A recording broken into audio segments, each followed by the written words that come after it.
Canada expels Venezuela diplomat in tit-for-tat move. Canada has announced it is expelling Venezuela's ambassador to Ottawa, Wilmer Barrientos Fernández, and its charge d'affaires, Ángel Herrera.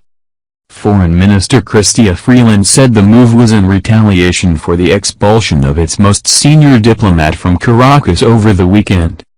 Venezuela had accused Canada of meddling in its internal affairs. Canada has criticized the government of President Nicolás Maduro over its human rights record. More than 120 people were killed during months of anti-government protests earlier this year.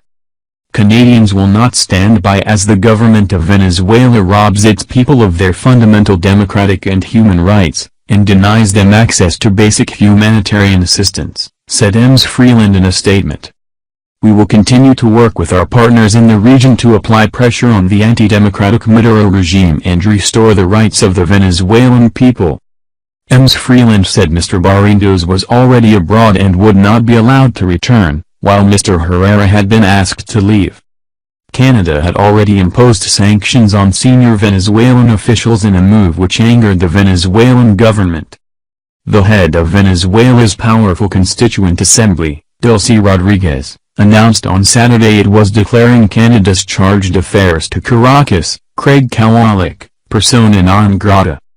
Ms. Rodriguez accused Mr. Kowalik of permanent and insistent, rude and vulgar interference in the internal affairs of Venezuela. It also expelled the Brazilian ambassador, Rui Pereira, over the alleged violation of the rule of law by its government. Read, Venezuela expels top Brazil and Canada diplomats. Canada and Brazil were among a number of countries critical of Mr. Maduro's decision to, which effectively replaced the opposition-controlled National Assembly. The U.S. imposed sanctions on Mr. Maduro and the Trump administration labeled him a dictator.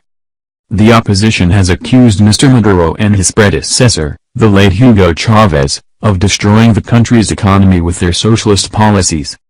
Venezuela has one of the world's highest inflation rates and for years has suffered from a shortage of basic goods, including medicines.